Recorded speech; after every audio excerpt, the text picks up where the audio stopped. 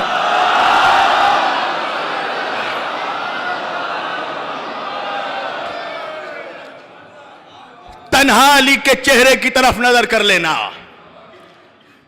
اب سمجھ میں آیا کہ آقا نے کیوں کہا النظر الی وجہ علی عبادہ۔ صاحب ریاض النظرہ محب الدین طبری نے بھی لکھا اس حدیث کو، کہتے حضور نے فرمایا النظر الی وجہ علی عبادہ، علی کا چہرہ دیکھنا عبادت ہے۔ علی کا چہرہ دیکھنا عبادت ہے۔ میں نے کہا نا وہ کٹم اللہ ہی کیا جو علی کی عظمت ہضم کر جائے۔ کہا یہ حدیث تو قرآن کے مطابق نہیں ہے۔ میں نے کہا کیسے؟ کہا اللہ قرآن میں کہہ رہا ہے وَمَا خَلَقْتُ الْجِنَّ وَالْإِنسَ إِلَّا لِيَعْبُدُونَ، میں نے جنوں اور انسانوں کو پیدا کیا ہے کہ وہ فقط میری عبادت کریں۔ میں نے کہا کیا مطلب؟ کہا اللہ کہہ رہا ہے عبادت میری ہوگی، نبی کہہ رہے زیارت علی کی ہوگی۔ اللہ اکبر۔ اللہ کہہ رہا عبادت میری ہوگی، نبی کہہ رہے ذکر علی عبادہ، ذکر علی کا ہوگا۔ اللہ کہہ رہا عبادت میری ہوگی، نبی کہہ رہے حب علی عبادہ، علی سے محبت کرنا عبادت ہے۔ کہا یہ کیسے ہو سکتا ہے؟ اللہ کہہ رہا عبادت فقط میری ہوگی اور نبی کہہ رہے علی کا چہرہ دیکھنا عبادت، علی کا ذکر کرنا عبادت، علی کا ذکر سننا عبادت، علی سے محبت کرنا عبادت۔ آہستہ سے ایک جملہ کہنا چاہتا ہوں، نبی یہ نہیں کہتے کہ علی کا چہرہ دیکھنا ثواب،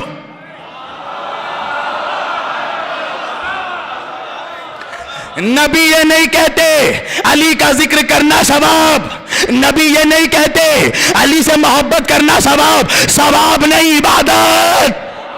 علی کا چہرہ دیکھنا عبادت، علی کا ذکر سننا عبادت، علی سے محبت کرنا عبادت۔ سبب کیا ہے؟ چھوٹی سی مثال دینے لگا ہوں۔ بھائی میں اس ممبر پر بیٹھا ہوں، اب میں اس ممبر پر بیٹھ کر آیات قرآنی کی تلاوت کروں، حدیث پاک کی تلاوت کروں، درس نظامی کا درس دینے لگوں، علم فقہ کی بات کروں، علم الرجال کی بات کروں، علم المنطق کی بات کروں، تو کوئی حیرت کی بات نہیں ہے۔ مولوی جو ٹھہرا مزہ تو تب ہے جب اس مجمع میں کوئی نوجوان جو مولوی ہو نہیں مگر وہ قرآن بھی جانتا ہو، حدیث بھی جانتا ہو، رجال بھی جانتا ہو، منطق بھی جانتا ہو۔ تو بھائی اللہ کون ہے؟ کہا جو زندے کو مردہ کرتا ہے، مردے کو زندہ کرتا ہے، سورج نکالتا ہے، سورج ڈبوتا ہے۔ تو بھائی حیرت کیا ہے؟ اللہ جو ٹھہرا، کمال تو ان بندوں کا ہے جو اللہ تھے نہیں مگر ٹھوکر مارا تو مردہ زندہ ہو گیا۔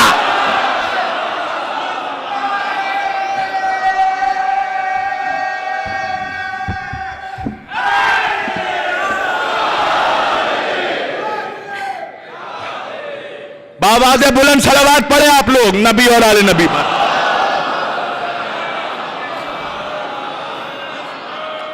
دیکھیں مجھے آج زیادہ خوشی اس لیے ہو رہی ہے کہ یہ دروازہ کھل گیا۔ میں نے تو پہلی بار دیکھا ہے، اب آپ لوگوں نے دیکھا ہوگا تو الگ سی بات ہے۔ اور دروازہ کیوں نہ کھلے؟ اس لیے کہ ہم شہر کے دروازے پر کھڑے ہیں۔ قسم خدا کی کسی معاملے میں علی کا کوئی مقابلہ ہی نہیں۔ مذاق بھی کرنے گئے تو لوگوں نے منہ کی کھائی ہے۔ دیکھیں مولا کی کیا مرضی ہوتی ہے اللہ جانے۔ مولا بیٹھے ہیں اور بھی لوگ بیٹھے ہیں، درمیان میں تشت پہ کھجوریں رکھی ہوئی ہیں۔ کچھ ایسے بھی لوگ بیٹھے تھے جو دن بھر میں کم از کم 3-4 کلو کھجوریں کھا جاتے تھے۔ ارے تاریخ پڑھیے، تاریخ پہ نظر ہے آپ کی، ہے نا؟